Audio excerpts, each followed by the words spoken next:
Bonjour, bonjour à tous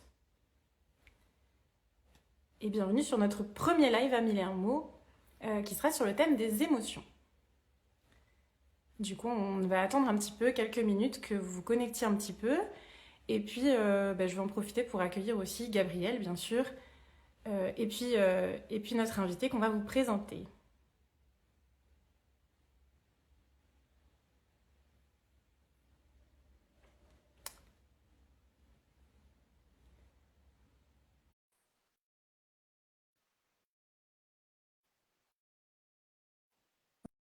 Bonjour à tous, bienvenue sur notre premier live. J'attends quelques minutes que tout le monde se connecte et puis Gabriel aussi qui va nous rejoindre.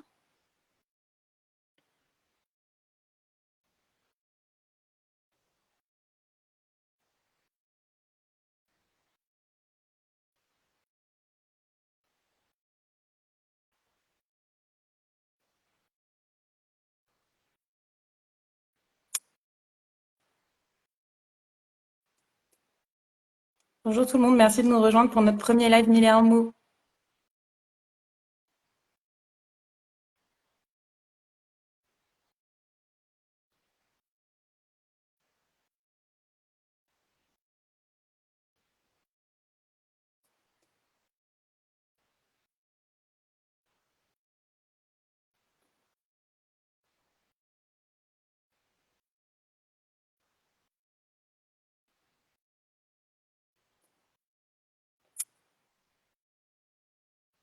Alors, je vais accueillir aussi le temps que Gabriel arrive, euh, notre, notre invité qui est Elodie.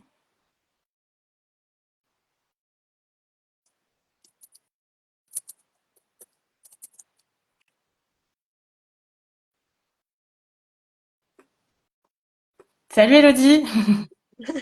Bonjour, bonjour.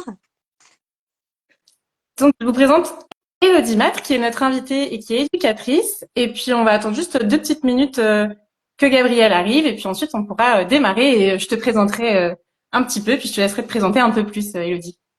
Ça marche.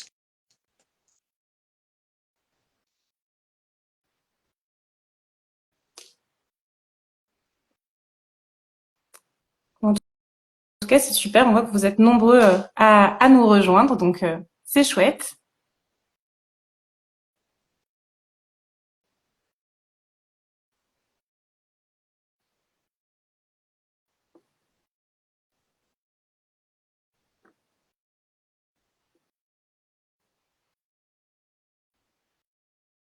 Bonjour à tous. Merci d'être aussi nombreux pour ce premier live. C'est super, on est contente.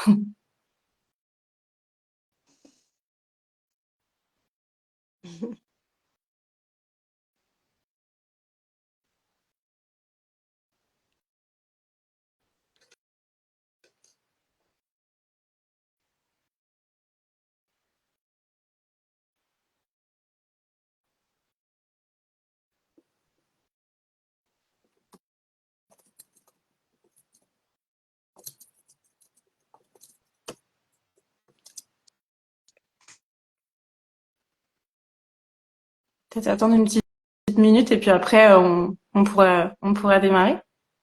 J'attends ton top.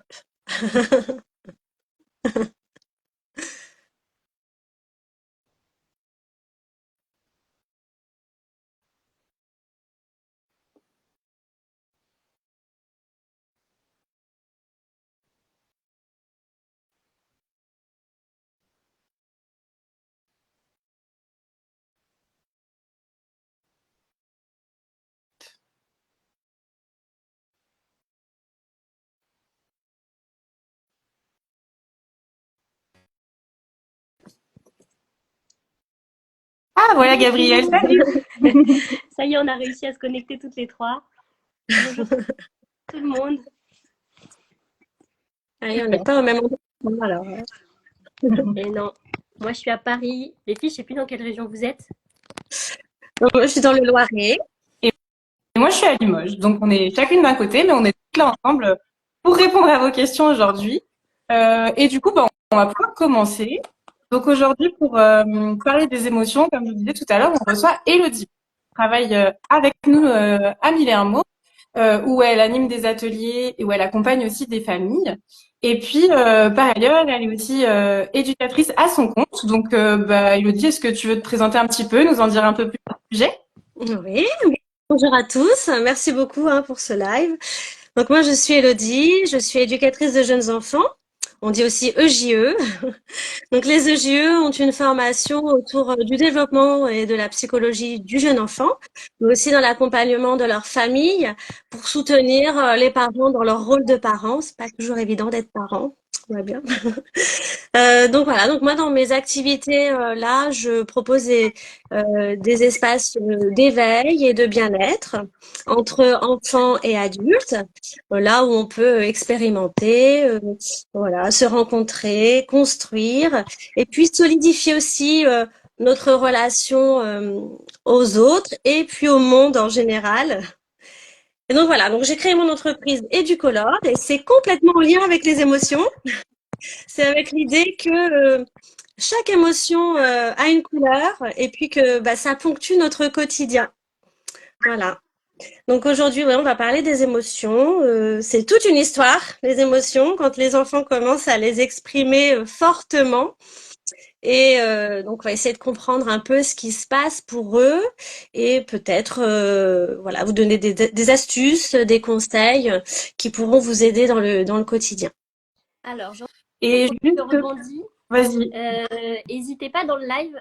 On s'est réparti un peu les rôles avec Élise. Donc elle va discuter avec Elodie. Et moi, pendant ce temps-là, je vais vraiment lire vos messages, noter toutes vos questions. Et on essaiera comme ça de répondre à vraiment toutes les questions que vous posez. Bonjour d'ailleurs à la maman de Kylian qui nous dit bonjour dans le chat. Et à toutes les mamans qui sont arrivées. C'est trop chouette de vous voir et de parler en direct avec vous. Ça fait plaisir. Et du coup, pour commencer, vous l'avez peut-être vu, mais dimanche dernier, on avait fait une boîte à questions un peu spéciale émotion. Donc, on va en profiter le temps que vous posiez vos questions dans le chat pour partir de ces premières questions que vous nous avez posées ce week-end. Normalement, Gabriel, tu en as noté quelques-unes. C'est ça, je les ai là sous les yeux. Donc moi, il y en a une avec laquelle je pense qu'on peut très bien commencer. C'est bonjour. Mon fils a 1 an, il commence les crises de frustration. Il se met à crier, tire son pull, jette ses jouets et refuse qu'on le prenne contre nous. Avez-vous des conseils? Merci d'avance. Je pense que cette question, elle est très représentative de toutes les questions qu'on reçoit sur les émotions. Elle illustre bien effectivement les... Ah pardon, vas-y Elise. Non, je voulais juste te dire un truc avant que tu commences à répondre. Ça me fait penser là en t'entendant Gabriel dire avez-vous des conseils? Nous, on va apporter des conseils, mais si en plus des questions, vous voulez partager vos idées aussi dans le chat, n'hésitez pas, on le lira aussi. Gabriel a un œil dessus, comme elle vous disait tout à l'heure. Et du coup, je te laisse répondre, Elodie, pardon. Complètement. C'est vrai que là, en fait, moi, je vais plutôt apporter des choses assez globales sur la compréhension de ces manifestations-là, de pourquoi un enfant, tout d'un coup, se met en colère parce qu'on lui a dit non, parce que il voulait pas ce jeu-là ou un autre, ou voilà. Mais vous, en tant que parent, vous avez aussi vos expériences et vous êtes ceux qui connaissaient le mieux, qui connaissent le mieux vos enfants, votre enfant. Donc c'est toujours intéressant de savoir un peu comment chacun essaye aussi des choses parce que c'est aussi ça d'être parent, c'est d'essayer.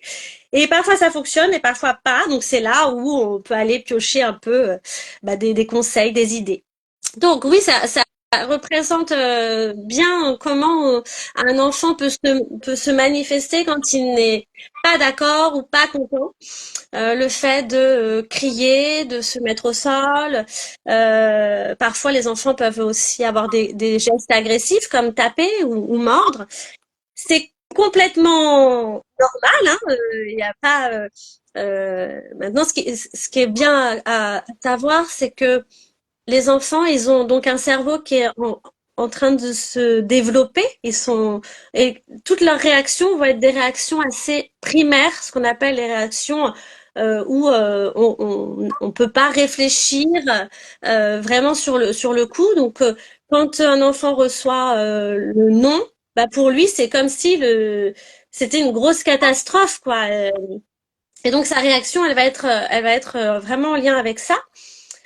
Donc, ce qu'on peut faire avec les enfants. Alors, 1 an, c'est tout petit encore en plus. Ce qui est très, très intéressant à faire, c'est de pouvoir déjà, lui montrer que vous avez compris que là, il était en colère. Peut-être que vous avez compris pourquoi il était en colère. Et là, vous pouvez aussi lui dire, euh, voilà, en tout cas faire une suggestion. Peut-être tu es en colère parce que je t'ai dit non, et lui expliquer pourquoi vous lui avez dit non. Essayer de faire diversion en passant à autre chose, vers quelque chose qu'il aime. Alors vous dites, il aime pas qu'on le prenne dans les bras. Ouais. Et ça, c'est vrai que il y a des enfants pour qui le câlin, ça va être le besoin du moment quand eux, ils sont très en colère. Et pour certains enfants, ben, ils aiment pas être touchés et donc ça sera pas le câlin. Donc ça peut être les amener vers une activité qu'ils aiment, un doudou ou un personnage, un livre, en tout cas les amener vers quelque chose qui euh, va leur plaire pour pouvoir passer à une autre émotion. Parce que les émotions, en fait, elles sont toutes bonnes à vivre. C'est important parce que si un enfant n'exprime pas sa colère, ou sa joie, ou sa tristesse, ou sa peur, en fait, ça reste à l'intérieur et c'est pas bon du tout. C'est bon de pouvoir l'exprimer, de pouvoir comprendre ce qui se passe et après de pouvoir l'aider à passer à une émotion plus confortable qui est la joie. Hein. La joie est quand même l'émotion la plus chouette à vivre le plus souvent possible. Est-ce qu'il y a d'autres mamans qui se reconnaissent là dans le chat ou d'autres parents hein, de moments de frustration comme ça? Est-ce que votre enfant aussi tire, tape, crie, refuse, jette ses jouets? Est-ce que vous aussi vous avez repéré des choses comme ça? Et est-ce que vous avez repéré aussi des choses qui marchent autres? Parce que c'est vrai qu'on parle souvent de voilà de faire un câlin, de prendre dans les bras, de le rassurer, mais c'est vrai que si vous avez aussi d'autres techniques pour les enfants qui aiment pas qu'on les touche, comme tu disais, Elodie, n'hésitez pas ouais à partager ça et à nous en parler aussi. C'est vrai que toute technique qui marche est bonne à partager. Ça peut être bon à essayer pour tout parent. Le câlin, il peut être effectivement physique.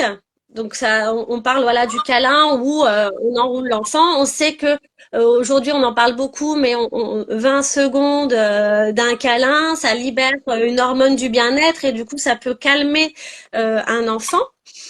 Mais ça peut être aussi par les mots le rassurer et ça fait le même effet qu'un câlin pour certains enfants qui n'aiment pas être touchés sur le moment. Ça peut venir après, mais il y a certains enfants, ils sont tellement éparpillés dans leur corps que ils peuvent pas accepter qu'on les touche. Mais vous pouvez par vos mots les rassurer avec une voix calme et leur dire des mots tendres comme un câlin. Il y a une maman qui nous dit pas encore, elle a bien de la chance. Et une autre maman qui dit que oui aussi, son fils se jette par terre et jette le jouet. Et d'ailleurs, dans les questions qu'on avait eues, il y avait aussi des questions sur la morsure. Il y a des enfants parfois qui mordent, Oui. qui se mordent eux-mêmes. Là, c'était bonjour, ma fille se mord la main et se tire les cheveux en cas d'énervement. Et une autre Ouais. maman qui nous avait dit que faire avec un enfant de 2 ans et demi, donc un peu plus grand, qui mord et frappe les autres enfants. Est-ce que tu as des réponses à ça, Elodie? Alors les enfants, quand ils sont tout petits, ils n'ont pas encore justement le langage et quand il leur arrive quelque chose à l'intérieur, hein, les émotions, c'est vraiment des choses qu'on ressent à l'intérieur. Donc cette sensation désagréable, que ce soit de la peur, de la tristesse, de la colère, en fait, on ne sait pas trop comment l'exprimer au départ parce qu'on ne sait pas ce que c'est. Quand ils sont tout petits, ils savent pas. Et donc là, c'est vous, parents, qui allez pouvoir les aider là-dedans. Même quand ils sont tout petits, hein, quand ils ont 6 mois et que ils gigotent quand on leur dit que ça va être l'heure du bain, par exemple, on voit hein, que dans leur comportement qu'ils sont contents et on peut leur dire à ce moment-là, ah tu es content, tu vas au bain, voilà je vois que tu es content, et puis voir détailler les expressions du visage et les agitations du corps. Ou alors on passe à côté d'un chien et là on est un petit peu plus voilà. Ah là là, peut-être que tu as peur là, c'est le chien te fait peur. Enfin, en tout cas, vous en tant que parent, vous avez un rôle vraiment essentiel dans leur dans leur expliquer en tout cas ce qui se passe pour eux à ce moment-là. Et après, plus ils grandissent et plus ils vont avoir des mots pour dire les choses, que ce soit leurs besoins ou leurs émotions. Pour ça, il faut déjà qu'ils puissent savoir un peu ce qui se passe, hein, reconnaître leurs émotions. Ça va être déjà, voilà, la première chose à faire avec eux, ça va être pouvoir les accompagner dans reconnaître leurs émotions. Et ça dépend aussi beaucoup de chacun en tant qu'adulte, parce que même en tant qu'adulte, parfois, on ne sait pas trop nos émotions. Et on est parfois dans certaines cultures, comme on a été éduqué, on n'exprime pas forcément ses émotions. Et donc, voilà, pour accompagner son enfant après à les reconnaître et à les exprimer, bah c'est pas non plus évident. Donc, en tant que parent, on doit déjà se poser cette question. Moi, j'en suis où avec mes émotions? Et plus l'enfant va avoir du vocabulaire et plus il va pouvoir dire, et alors il va avoir moins de manifestations avec le corps. C'est-à-dire que toute cette tension qu'il a autour de la mâchoire pour aller bah, sortir cette tension, quoi, donc mordre, bah, il va pouvoir le faire avec des mots de plus en plus. Donc, avec la venue du langage et du fait de reconnaître ses émotions, voilà, c'est un ensemble. Les manifestations des enfants vont être beaucoup plus adaptées. Mais la première chose, c'est de reconnaître son émotion. Ah, tu as peur. Quand tu as peur, qu'est-ce qui se passe en toi? Les trois réactions primaires, du coup, quand on a peur, c'est soit on est tétanisé, on peut plus bouger, soit on s'enfuit, donc on court. Donc parfois des enfants courent et on comprend pas, mais c'est parce que peut-être ils ont eu peur de quelque chose. Et ou alors on agresse en fait nous-mêmes. Donc parfois quand on a peur, bah on va aller bah, taper, agresser. Voilà. Donc ça c'est les trois réactions qui sont premières primaires et que les enfants ont du coup, parce que eux leur cerveau comme il se développe, ils ont pas encore voilà, ils peuvent pas encore réfléchir à faire autrement. Et donc 2 ans et demi, il y a après plein d'outils qu'on peut mettre en place avec eux. Alors là, je te coupe parce qu'il y a des mamans qui ont donné des astuces déjà. Oui. Super. Ici, à 18 mois, on passe par un jeu, une activité manuelle de la musique, on essaye et quelquefois on le laisse juste redescendre seul car notre intervention n'aide pas. Et il y a une autre maman qui dit à peu près la même chose. Elle dit que son fils a 3 ans et que elle, le câlin marche pas du tout, comme ce que tu disais tout à l'heure, Elodie. J'attends qu'il se calme ou alors il va dans sa chambre se calmer tout seul et dès qu'il sort, il dit c'est bon, je suis calmé et il est content. Donc voilà, parfois c'est ça Oui. qui aide, c'est le laisser seul et ne pas et le laisser redescendre. Super, ouais, ça c'est très important aussi, c'est laisser seul un enfant, parce que j'ai eu beaucoup de demandes aussi de mamans par rapport à ce qu'on voit beaucoup dans les médias en ce moment. Est-ce que c'est bon de mettre un enfant de côté, enfin voilà, seul, le laisser. Alors oui, bien sûr, si c'est le besoin de l'enfant et de l'adulte parfois, parce que parfois bah on comprend tellement pas, ça peut aussi réveiller des émotions chez nous adultes et du coup ne pas réussir aussi à se reconnecter à son enfant à ce moment-là. Donc c'est important que chacun puisse avoir peut-être des moments à soi dans ces cas-là, mais il faut surtout, ce qui est important, c'est que le retrait, c'est pas une punition, mais plutôt un lieu où l'enfant va pouvoir trouver du réconfort et l'adulte aussi. Voilà, c'est plutôt dans ce sens-là de faire un peu de distance, de prendre un peu de distance. Là, la chambre, c'est super si bah là, lui, il a trouvé que dans sa chambre, il arrivait à se calmer, c'était réconfortant pour lui, il revient et hop, ça y est, c'est bon, c'est ok, je suis à niveau, voilà, tout va bien, mon émotion est passée et ça, c'est super. D'envoyer dans la chambre ou ailleurs comme une punition, c'est très violent pour un enfant et ça résout rien. Donc ce que tu dis, c'est voilà, faut pas le présenter comme une punition, c'est une Ouais. possibilité, un espace où il peut aller se calmer. Oui, oui. Et Ce qui est, comme tu disais aussi, et c'est souvent aussi dans les conseils qu'on donne, c'est quelque chose qu'on retrouve souvent, en fait, bah, de leur expliquer et voilà, leur voir, enfin, se dire, bah moi là, je vois, j'ai l'impression qu'il a peur, qu'il est fâché, qu'il est contrarié, lui expliquer, lui donner des mots. Et puis ça, c'est des choses sur plein d'autres sujets qu'on peut arriver à dire souvent aussi au sujet du langage. Au début, eh ben ils vont pas forcément comprendre ce que ça veut dire quand on va lui dire t'es contrarié, t'as peur. Mais c'est pas grave, en continuant de lui dire, en fait, ça va l'aider aussi à comprendre. Et puis ça peut être peut-être la même chose aussi quand on propose un câlin et qu'on voit que ça marche pas, lui dire bon ben là peut-être que tu as besoin de temps pour te calmer tout seul et en fait de lui expliquer pour le rassurer aussi, de dire ben je te laisse tranquille. Peut-être que d'ailleurs la maman qui disait tout à l'heure il sort tout seul de sa chambre en disant c'est bon maintenant je suis calmée. Peut-être que c'est grâce à ça aussi en fait de lui dire ben écoute quand ça ira mieux tu reviendras nous voir, quand ça ira mieux tu pourras venir nous faire un câlin, on pourra jouer ensemble. Que du coup, à force d'avoir entendu ça, sûrement que c'est pour ça que cet enfant maintenant dit ça va mieux. Mais oui, Mais oui, c'est important aussi de pouvoir mettre des mots là-dessus et d'expliquer avec des mots, même si au début, ça va mieux. C'est pas forcément facile à comprendre. Et puis, comme tu disais, vu que les émotions au départ, c'est un peu flou quand ils sont petits. En fait, c'est juste ça va bien ou ça va pas bien. D'aider à expliquer pourquoi ça va pas bien, là de lui dire t'as eu peur comme tu disais, comme on voit bien comment ils se sentent, de dire là je crois que t'as eu peur et de rassurer, d'expliquer, ça les aide à comprendre aussi quoi. oui, c'est ça, de toujours porter en fait par nos mots dans l'émotion qu'ils ressentent et qu'ils expriment. Parce que même un enfant qui mord, c'est un peu. Et puis ça met mal à l'aise quand on est sur l'extérieur et puis qu'on appréhende un peu si mon enfant là il est frustré ou si on lui donne pas le jouet qu'il veut, si l'autre enfant a le jouet qu'il veut, il va aller le taper. Et ça arrive très fréquemment. J'entends des mamans, et je l'ai vécu aussi en tant que maman, hein, je vous rassure, que mince, est-ce que... Et donc de pouvoir accompagner ça en nommant pas l'enfant qui est méchant ou c'est vraiment c'est l'acte qu'il a fait, c'est ce qu'il a fait qui n'est pas acceptable parce que ça non on ne tape pas.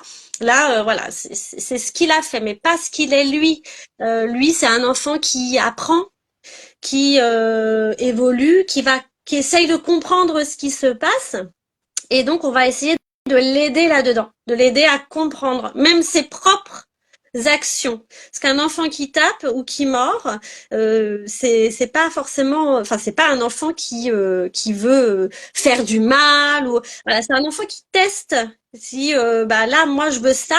En fait, quand ils sont petits, ils sont très égocentrés. Enfin, ils pensent que tout tourne autour d'eux. Leur Oui, cerveau, il fait comme ça. Hein, c'est pas, voilà, Oui, ils comme sont dit pas une maman, ni il a du mal à égoïstes. apprendre aussi à attendre son tour quand il joue. Oui, Donc, il est très centré sur lui, c'est ce que tu dis. c'est ça. Et ça s'apprend au fur et à mesure. Et c'est pour ça que c'est très intéressant de partager des temps de jeu où justement, là c'est à moi, là c'est à toi. Voilà, des choses même dans le quotidien, de pouvoir toujours verbaliser, dire ce qui se passe. L'enfant, en fait, il apprend tout le temps. Tout le temps, tout le temps, tout le temps. Lui, à longueur de temps, il observe ce qui se passe autour de lui et il apprend. J'ai une Et donc, petite astuce d'orthophoniste aussi, c'est que dans la manière dont on a de dire les choses, des fois, on a tendance à dire non, t'as pas le droit de faire ça. Mais l'enfant, quand il entend t'as pas le droit de mordre, par exemple, il entend mordre. Donc, il comprend pas des fois à la négation, il va le comprendre un peu plus tard quand il aura 1 an et demi, 2 ans. Donc, c'est pour ça qu'il faut donner à chaque fois un exemple positif de ce qu'il a le droit de faire mm, et pour éviter qu'il fasse le truc qu'il n'a pas le droit de faire, il faut lui donner une alternative, une autre chose qu'il a le droit de faire. ouais, ouais, d'ailleurs complètement. il y a on pourra vous la partager en story cet après-midi. Il y a une orthophoniste canadienne qui a fait une super vidéo là-dessus qui vient de sortir juste là aujourd'hui et qui montre que justement avant 3 4 ans, quand on dit fais pas ça, et il entend Il entend le ça, ça. le ça. On lui dit, ne ferme pas la porte. Lui, il entend ferme porte. Et Voilà, du coup, en exactement. fait, on n'entend pas le ne et pas. Ouais, on n'entend pas la négation. Enfin, en fait, La porte le ouverte. cerveau ne l'enregistre pas. Ouais, c'est ça. Le cerveau ne l'enregistre pas. Et après, voilà, il y a plein de petits outils au quotidien. Plus l'enfant Ah, grandit, il plus. y, a, y a une maman juste qui dit c'est vrai, elle a raison, Gabriel commence à mordre. Moi, il fait ça parce que les dents poussent. C'est vrai qu'il y a ça aussi. Et je lui dis Et oui. ne mordre pas personne, tu peux mordre des objets ou faire un bisou à maman. Ouais. Ça donne des alternatives Oui, positives, des phrases positives de ce qu'il a le droit de faire. complètement. Et ça, c'est pas ça garde le cadre pour un enfant. Un enfant, il a besoin vraiment que le cadre il soit stable, c'est-à-dire que on lui dise toujours la même chose pour les mêmes choses. Les mêmes S'il règles, en fait. Voilà, les mêmes règles. Ouais, c'est ça, les mêmes règles, les mêmes limites. L'enfant, il a vraiment besoin de ça. Et même si parfois il fait plein, il a plein de manifestations pour obtenir ce qu'il veut. Par exemple, s'il veut jouer à un moment où c'est l'heure d'autre chose, par exemple, et puis que vous lui dites bon bah alors vous pouvez lui laisser un petit temps. Bon bah tu joues un petit peu, puis là et puis après on y va. Et en fait il va toujours pousser, mais encore, mais encore, mais encore. Et en fait il a besoin vraiment qu'à un moment donné vous parents vous lui dites bah là c'est le temps. On y va. Et ça c'est très rassurant pour un enfant. C'est pas du tout même s'il a des manifestations qui montrent que bah lui il voulait encore, le fait que vous puissiez à un moment donné lui dire que là c'est le temps d'autre chose, ça va le rassurer et au fur et à mesure il aura plus de manifestations excessives comme ça très fortes pour avoir ce qu'il veut parce que il saura que de toute façon bah c'est bon, les limites elles sont claires pour lui donc c'est ok, c'est rentré, c'est intégré, il a compris et donc il y aura de moins en moins de comportements quoi qui débordent. Oui, et c'est vrai qu'on a, enfin, ça rejoint un peu en fait le fait d'avoir, même si au début ils essayent de franchir les limites, de casser les règles, en fait, d'avoir ces règles-là, ça les aide, c'est très important pour eux aussi. D'ailleurs, je crois qu'on avait une question un peu comme ça, Gabriel. Je sais pas si tu l'as sous les yeux ou pas. Question sur les limites, tu dis? Oui, bah, oui, oui, et puis sur les enfants qui faisaient des grosses ah, si, c'est bon, je l'ai. Une maman qui disait, on est dans une grosse période de crise en ce moment, on a tout essayé, soit de lui faire plaisir, de se fâcher, de lui laisser le temps de se calmer, mais rien ne marche. Bah, voir un peu, voilà, Ouais. voilà. Comme tu disais, bah, justement, qu'est-ce qu'on fait? Est-ce qu'on met des limites? Des fois, on se dit, bon, bah, tant pis, c'est pas grave, parce que, bah, tu parlais tout à l'heure de quand on est à l'extérieur et qu'il mord, ça peut être gênant. Là, c'est pareil, quand on est, au supermarché et qu'il se roule par terre et qu'il hurle et que tout le rayon nous regarde. Des fois, on a envie de se dire, bon, allez, je te prends le truc que tu voulais et j'arrête d'avoir honte au milieu du supermarché. Donc voilà, bah, ça rejoint un peu, oui, ce que t'expliquais aussi par rapport aux règles. Je sais pas s'il y a quelque chose que tu veux compléter par rapport à ça, Elodie. Ouais, ouais, ouais, bah, ça je comprends complètement, hein, quand on sait plus à un moment donné, on a essayé plein de choses et puis bah il y a rien qui fonctionne. Alors déjà, c'est super d'essayer plein de choses. Parce que bah on est, comme je disais au début, on est dans l'expérimentation quand on est parent. Bah ils nous mettent parfois à l'épreuve les enfants. Bah, et on On se essaye et on voit ce qui marche. voilà. Donc hop, on se questionne, on se dit bon peut-être que je vais essayer ça, je vais essayer ça.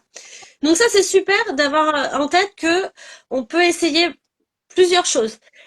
Maintenant, quand on essaye, il faut que on essaye sur un temps assez long pour revoir si vraiment ça fonctionne.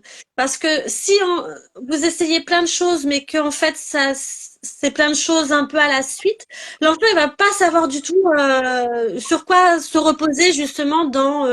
Parce qu'en fait, si les limites sont très importantes, les règles sont très importantes pour les enfants, c'est pour qu'ils puissent être rassurés et se reposer sur quelque chose pour continuer lui de grandir.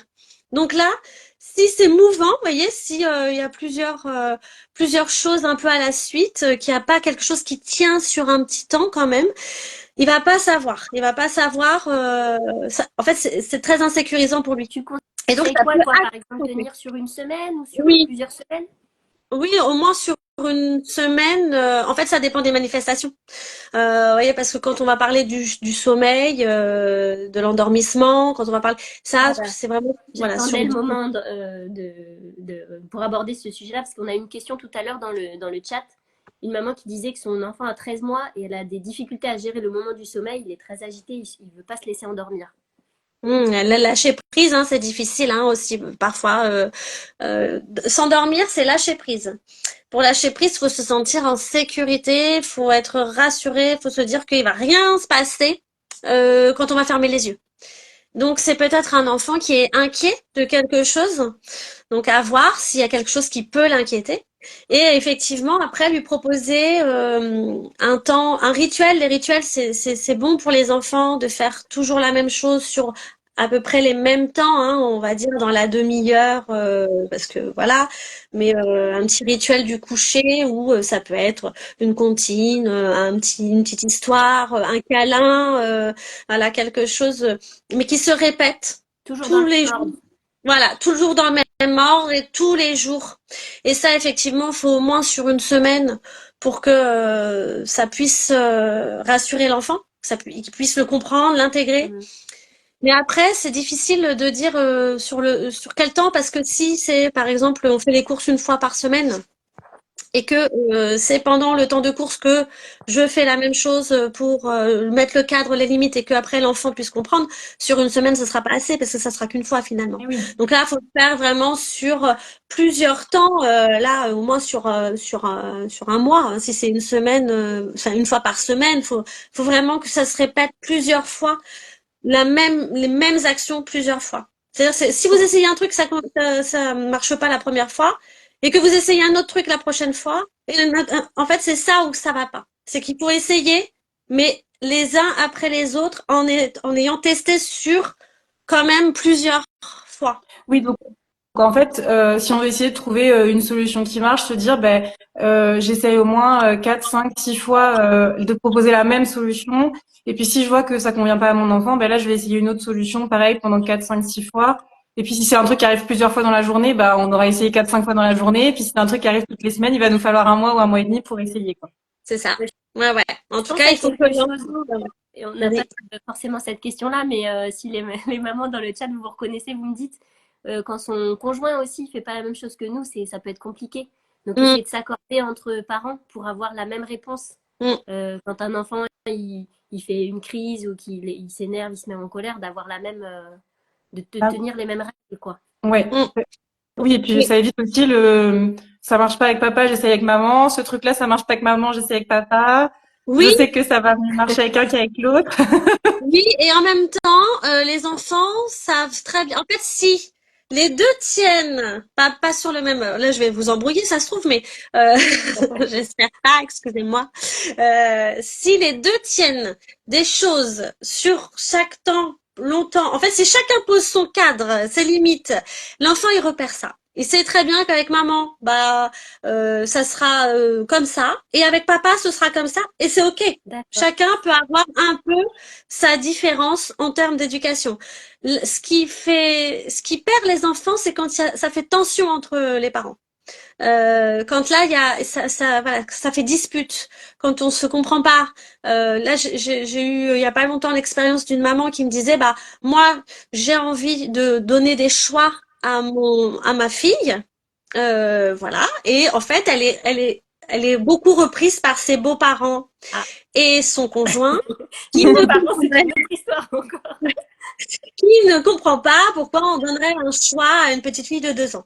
Voyez. Donc là, ça fait tension. En fait, il n'arrive pas à se. Alors que si jamais elle donne des choix à sa fille et que le papa il donne pas de choix, mais qu'en fait il n'y a pas de tension, c'est ok. L'enfant il saura que avec maman, elle peut choisir entre deux pantalons et puis avec papa, ce sera celui-là. Voilà.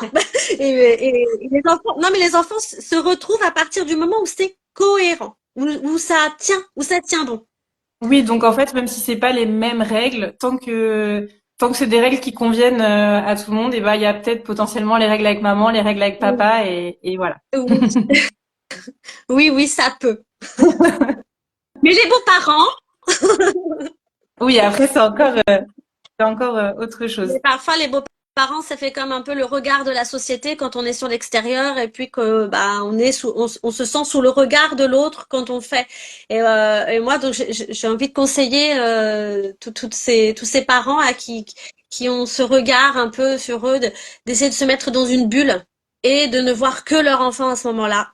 Et vous savez que le mieux pour lui, bah là, s'il veut ce jeu et qu'il se roule par terre dans le magasin, mais que vous tenez parce que bah c'est pas ce jeu, c'est pas le jour, on n'achètera pas ce jeu.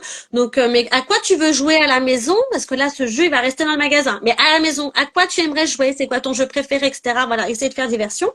Ça c'est un petit truc. Mais en tout cas, si l'enfant se roule par terre, etc., vous êtes dans votre bulle avec votre enfant et le monde n'existe plus. Vous savez que il faut que vous teniez bon pour lui parce que sinon, si là, du coup, vous dites bon, bah j'ai dit non jusque là, mais là je vais dire oui parce que les autres me regardent et je sens que vraiment en fait, pour votre enfant, ce sera pas bon. Enfin, et pour après votre relation non plus parce que bah la prochaine fois ce sera pareil. Il dira bah j'ai réussi une fois et la prochaine fois voilà. Donc il faut essayer de se mettre dans cette bulle. De toute façon, les autres ils peuvent rien vous faire. Hein. Ils sont pas là avec vous au quotidien. Et ils savent pas. Donc voilà. Il y a une maman là, c'est Kajoul d'ailleurs, merci. On voit que tu partages beaucoup de commentaires depuis tout à l'heure et ça fait plaisir. Et elle dit il faut donner des choix limités. Et je trouve que c'est une super astuce. Moi, j'en avais Oui. parlé en story. Je vous laisse peut-être expliquer ça. Comment on fait pour proposer un choix limité à un enfant et en quoi ça l'aide? Ouais, moi Après, non, je veux bien commencer sur le côté un peu langage déjà.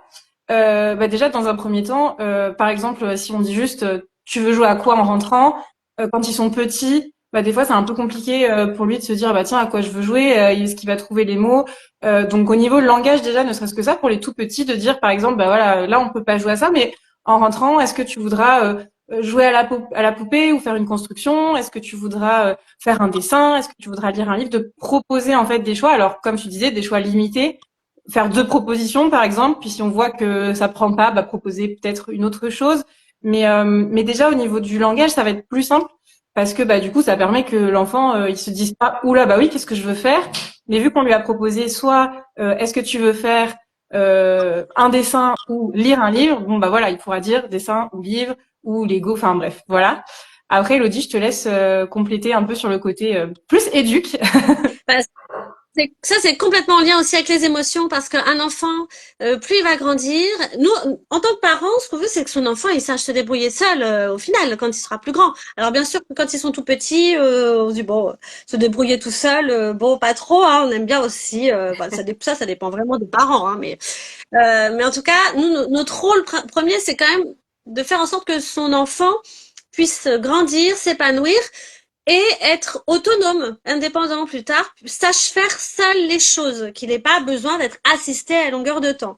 Et donc pour ça, ça commence tout petit et on peut déjà leur confier des responsabilités, plus ils vont grandir en fonction de comment ils sont en demande aussi. Hein. On voit bien, il y a des enfants, quand ils ont 18 mois, 2 ans, ben, ils adorent laver par terre, voilà, faire les poussières. Enfin, en fait, suivant ce qu'ils observent, faire la cuisine, on commence voilà à imiter, à faire comme papa, maman, et Ouais, et donc puis pour les choix, c'est qu'ils ont des goûts en fait qui se développent et ouais, comme tu disais, ils sont très centrés sur eux, ils adorent choisir. Et ouais. donc, Et c'est ça. Ils veulent décider. Ils veulent faire de plus en plus tout seuls. Ils veulent décider. Et ça, c'est une marque de. On appelle ça. Donc, il y a plusieurs termes. Hein, le terrible two, la phase d'opposition, la phase d'affirmation de soi. Moi, j'appelle ça la phase de construction en fait. Hein. C'est là où ils vont commencer à faire des choix pour eux, ou alors au contraire de ce que de l'autre parce que je veux décider, je veux grandir. Ils sont en demande de grandir. Et ça, c'est super. Et à ce moment-là, de leur donner le choix entre deux choses. Finalement, vous, ce que vous voulez, c'est que, par exemple, il fait froid dehors, il faut qu'ils sortent avec un manteau. Parce qu'un manteau, des chaussures, voilà. Ce qui est important, c'est qu'ils mettent un pull. Parce que, bah, il fait froid, donc on peut pas se travailler en t-shirt, machin. En fait, c'est qu'est-ce qui est important pour vous en tant que parent et quel choix vous allez pouvoir donner à votre enfant pour que lui puisse avoir une décision, mais une décision qui sera en lien avec des choses que vous aurez quand même décider en fait. décidé. Voilà. C'est un faux choix, on décide pour Pas lui, de la mais triche. il a l'impression de choisir. Mais il choisit quand même quelque chose, parce qu'on lui laisse le choix entre Bien deux, sûr. donc il fait un vrai choix. Nous, on lui laisse un vrai choix, mais un choix qui est quand même adapté au temps ou au lieu, enfin à la situation. Mais en tout cas, c'est de lui laisser cette porte en lui disant, bah là, je te fais confiance. Et ça agit aussi beaucoup sur les émotions parce que ça valorise l'enfant. Ils se sentent écoutés, ils se sont entendus, ils se sont pris en compte. Et dans la relation entre parents et enfants, c'est super.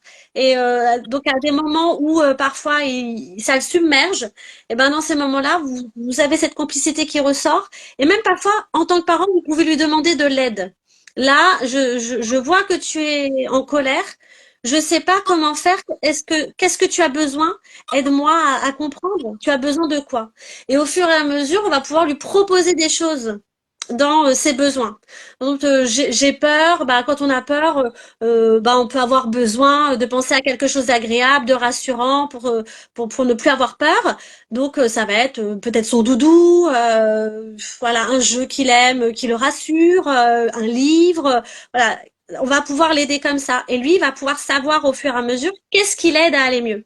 Quand on est triste, ben, on peut avoir besoin de rire, donc on peut chatouiller un peu. Voilà, chaque émotion, en tout cas, on peut en sortir avec ce qu'on aura vu avec notre enfant qui fonctionne, qui lui fait du bien.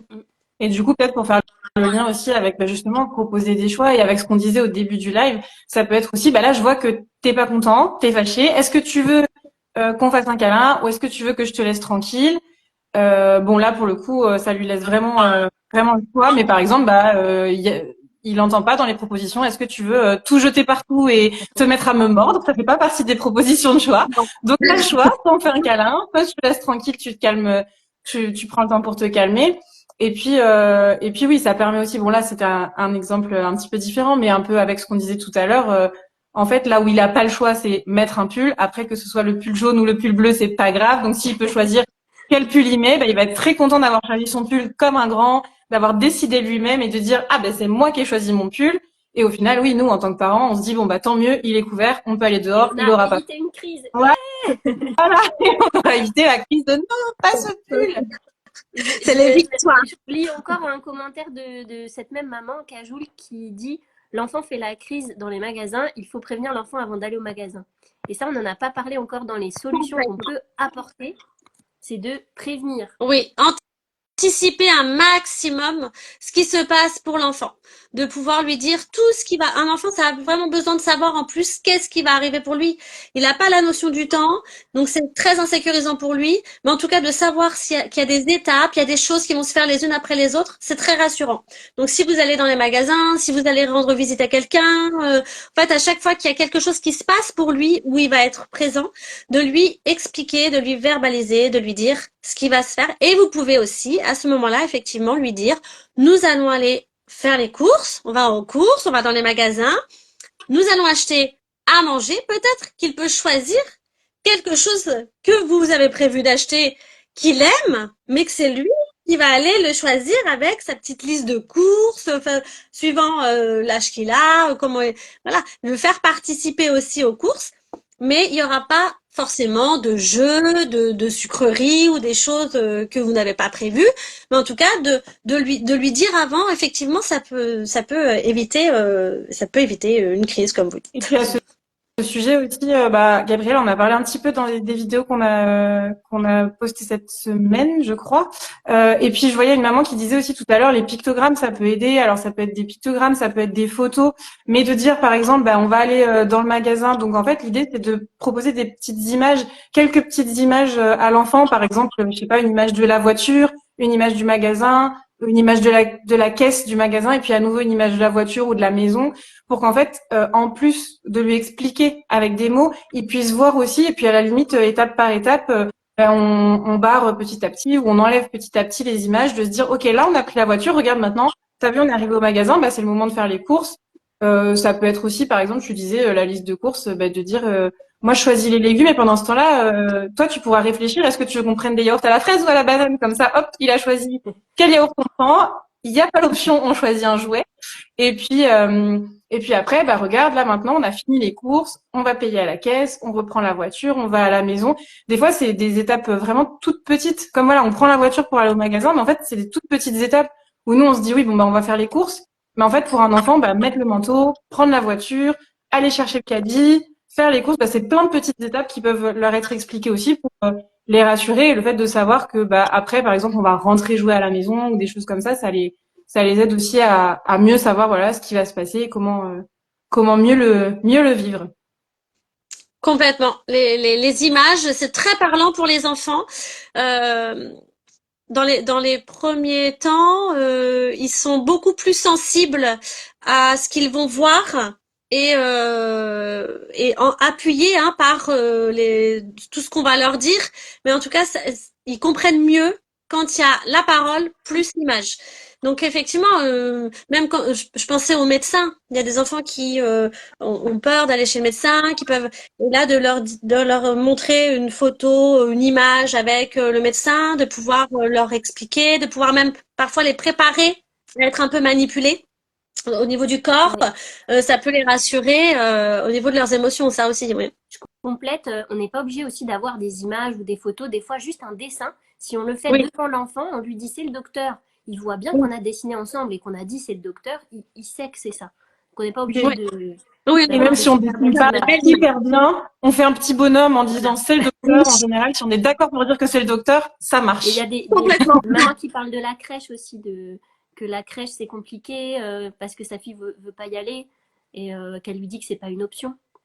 Et du coup, elle lui propose le choix. Est-ce que tu veux aller à pied ou dans la poussette? Ah oui, ça c'est super. Super. Oui. C'est Bah exactement oui. ce qu'on disait, oui, pour le choix. C'est Ouais. Et puis à la crèche, peut-être qu'elle a des jeux qu'elle aime retrouver, ou même des autres enfants, un enfant dont elle, voilà, ça peut être aussi ça. On va aller voir un tel, je sais pas moi, un enfant qu'elle aime bien. Qu'est-ce que tu vas lui raconter? Enfin, voilà. En tout cas, d'essayer d'amener l'enfant à en le soutenant en fait dans sa démarche, dans ce que parce que parfois les enfants entre la maison et l'extérieur, c'est difficile pour eux de faire. C'est des temps de transition comme ça qu'on appelle, et ça se passe aussi même hein, dans les crèches, dans les écoles, tous ces temps un peu d'entre-deux. Et ben, les enfants, ils se sentent un peu dans ces moments-là, un peu dans le vague, et ils sont pas rassurés. Donc là, de pouvoir combler ces temps en disant bah, la poussette ou à pied, enfin c'est super. En tout cas, on est dans l'action là. Oui. Et je voulais dire aussi par rapport à la colère que on peut pas, ce que tu disais, Lise, on peut pas mordre, on peut pas taper, voilà. Mais on peut aussi proposer des choses hein, on a le droit de taper dans un coussin, par exemple, un coussin qui sera le coussin de la colère. Bah celui-là, on a le droit de le taper, c'est le seul. C'est vraiment on a ce besoin-là d'extérioriser de cette manière quand on peut pas faire autrement.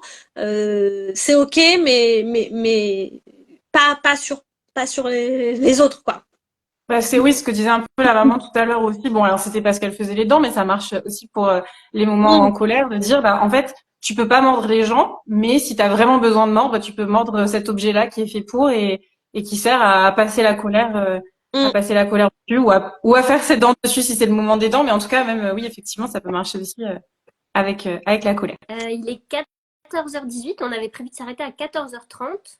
Et du coup, les filles, je pense qu'il y a deux choses dont on n'a pas parlé qui seraient intéressantes. De savoir parfois en tant que parent comment gérer ses propres émotions. Parce que les enfants sont des éponges, ils ressentent un peu tout ce qu'on ressent. Et aussi, on avait une question sur les livres. Quels livres on peut proposer à son enfant? Je ne sais pas si on aura le temps de parler de tout. Alors, je voulais parler des livres justement. Ouais. Il y a plein de livres autour des émotions, mais on n'est pas obligé d'avoir vraiment un livre. On peut aussi raconter sa propre histoire en lien avec une expérience justement vécue avec son enfant. Un enfant qui fait une crise dans un magasin, par exemple. D'écrire un peu sa propre histoire, voilà, de raconter en tout cas sa propre histoire en changeant le personnage, que ce soit un petit animal et puis de pouvoir en reparler avec l'enfant, peut être bon bah lapin part en course avec papa, il a vu un jouet qui lui fait très envie, il le veut, tout d'un coup bah la colère monte, il se met au sol, il crie, papa lapin ne sait pas comment faire, qu'est-ce qui se passe, comment on peut aider lapin. En fait, l'enfant va aussi pouvoir apporter ses propres solutions et comprendre aussi que bah c'est pas un comportement voilà avec bah, tout le monde le regarde, c'est pas très agréable. Voilà. Enfin, en tout cas, il y a plein de livres. Ça, on pourra transmettre, je pense, des des livres qui sont autour des émotions, assez intéressants pour les petits et les plus grands. Mais vous pouvez aussi, voilà, raconter votre propre histoire avec votre expérience. Et après, c'était quoi le deuxième Un livre, moi, dont j'aimerais bien parler parce qu'il marche bien même avec les petits. Alors, pas à quelques mois, mais dès qu'ils comprennent un petit peu, c'est dommage que je l'ai là, mais je l'ai pas amené là avec moi. C'est un livre qui s'appelle Le livre en colère. Et il est super parce qu'en fait, dès la première page, c'est le livre qui est très en colère. Et puis, il y a un petit personnage qui parle à l'enfant qui lit le livre en lui disant, bah, regarde, t'as vu, là, il est fâché. Il faut lui laisser un petit peu de temps pour se calmer. Puis après, on tourne la page. Et puis, il veut pas nous dire pourquoi il est en colère. Alors après, on tourne encore la page et ainsi de suite. Et en fait, au fur et à mesure, on va voir un peu toutes les étapes. Donc, laisser un petit peu de temps, lui demander si ça va mieux. Non, ça va pas encore mieux. Donc, on attend encore un petit peu. Je sais plus, on compte jusqu'à 10, je crois. Et puis ensuite, le livre, il va nous dire pourquoi il était en colère. Il va le chuchoter parce qu'il a pas envie de le dire trop fort. Et puis ensuite, on fait un petit bisou, un petit câlin et ça va mieux. Et puis le livre, il est plus en colère. Et en fait, moi, je le trouve hyper bien et il plaît beaucoup ce livre-là parce que ça permet justement là, c'est pas quelqu'un qui est en colère, c'est juste le livre. Donc on parle pas forcément de l'enfant, ça permet quand même de faire du lien, de dire t'as vu toi aussi t'es fâché, est-ce que comme le livre tu veux que je te laisse un peu tranquille ou est-ce que comme le livre tu préfères un petit bisou, un petit câlin. Et puis ça reprend vraiment toutes les étapes dont on peut avoir besoin pour passer de en colère à ça va mieux. Donc celui-là il est vraiment super chouette et à l'occasion je pourrais remettre la référence, mais ça s'appelle Le livre en colère. Super. Il y a une maman qui conseille Le miroir d'émotions. Très bon livre pour les tout petits. Je connais pas, mais du coup, on essaiera de vous faire une story avec des recommandations après. Ouais. Et Elodie, tu avais du matériel aussi à Ouais. nous montrer? En fait, moi, je fabrique aussi beaucoup de choses par rapport aux ateliers. Donc, on peut faire des petits mémos. Alors, vous allez voir, je dessine super bien. On peut fabriquer soi-même. Donc, on peut faire soi-même des petits mémos. En tout cas, ce qui est important, c'est que les enfants puissent reconnaître. Voilà, en fait, c'est ça. C'est vraiment que vous puissiez verbaliser à l'enfant ce que vous voyez de son émotion, que lui puisse, au fur et à mesure, reconnaître que ce qu'il ressent à l'intérieur de lui, c'est une émotion et elle s'appelle comme ça. La peur, la joie, la tristesse, la colère. Et quand il saura reconnaître son émotion, après, il va exprimer, il va grandir, il va l'exprimer fortement parce que son cerveau, il en est là, voilà, il peut pas faire autrement. Et que vous puissiez lui dire, là, tu es en colère, alors tu as besoin de quoi, et lui donner des propositions pour aller mieux, et peut-être après même construire votre petite valise émotion, où vous savez que quand il est triste, c'est plutôt ça qui le rend plus joyeux. Quand il est en colère, ça arrive à l'apaiser. Au-delà des moments où il vit ces émotions-là, c'est aussi un sujet dont on peut parler avec les enfants parce que ça les intéresse. Complètement. En dehors, vous pouvez construire des petits mémos, des petits lotos en carton avec juste une image, avec une expression, et puis de pouvoir faire justement en dehors des temps où ils sont en émotion forte, des jeux, de raconter des histoires dans ces moments-là. Ça leur permet de continuer à apprendre et à comprendre des choses. Après, voilà, il y a les petites bouteilles sensorielles qui fonctionnent bien. Et il y a tu peux remontrer le petit mémo que tu avais fait tout à l'heure avec tes petits bonhommes avec toutes les émotions parce que je trouve qu'il est super. En fait, voilà, c'est tout simple. On dessine, voilà. Là, il est fâché, là, il est content. Vraiment, tout simplement, on n'a pas besoin de grands matériels, de trucs hyper compliqués. Voilà, une feuille avec des petits bonhommes. Je sais pas si tu as d'autres trucs très facile à refaire, à partager, mais en général. Qui font des super trucs au crochet. Je sais qu'il y a des mamans qui font plein de choses. Il y a ces petits bonhommes de la couleur des émotions où moi je les ai déclinés en bonhomme crochet comme ça. Donc tous, toutes les couleurs. Et puis après, il y a aussi, voilà, pareil, j'ai refait un jeu de mémo avec le même personnage pour voilà, toujours en lien avec ce livre parce que c'est un livre qui devient assez classique maintenant même dans les structures. Après il y a les foulards. Le livre des couleurs, c'est ça. Celui-là. Couleurs des émotions, ouais. Les couleurs des émotions. Il est vraiment pas donné, et puis voilà, il est quand même assez cher. C'est un beau cadeau.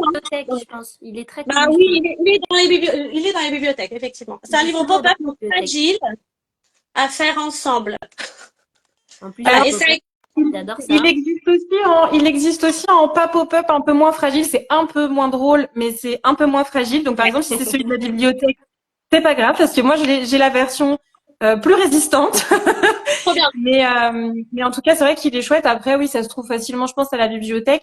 Et puis, on en a déjà parlé plusieurs fois aussi sur le compte. Mais n'hésitez pas à regarder, par exemple, sur Vinted ou sur Le Bon Coin, souvent les livres où il y a des familles où les enfants ont grandi, ils en profitent pour vendre les livres et c'est un peu moins cher. Donc, ça peut être aussi une petite astuce. Et vas-y, je te laisse présenter ce que tu as dans les mains, Elodie. C'est un foulard. Simplement. C'est le foulard de la colère parce qu'il est rouge. Et alors la colère, on la met, on la met, on la met, on la met, et après on souffle dessus, on l'envoie valser la colère. Et on fait ça plusieurs fois et en fait ça apprend aussi à l'enfant à respirer, voilà, à canaliser un peu son souffle. Et on peut faire ça aussi quand on est très content, parce qu'on n'a pas parlé de ça, mais quand on est très content, qu'on est excité aussi pour quelque chose, voilà, et ben parfois Ça c'est dépend pareil. physique ça part dans tous les sens. Voilà, donc on peut prendre aussi le foulard de je suis très content et de mettre toute son énergie dans ce foulard et hop de l'envoyer, de souffler. Et en fait ça, on apprend à souffler. Voilà, on peut aussi respirer ensemble, se poser, écouter une musique douce. Voilà, il y a des choses comme ça. En fait, ça dépendra vraiment des enfants. Il y a plein de jeux à faire suivant l'âge qu'ils ont, à fabriquer. Voilà, ça dépend vraiment de chaque enfant, de ce que lui va prendre ce qui lui conviendra le mieux, quoi. Et aussi aux parents, hein, bien sûr, faut que ce soit les deux, quoi.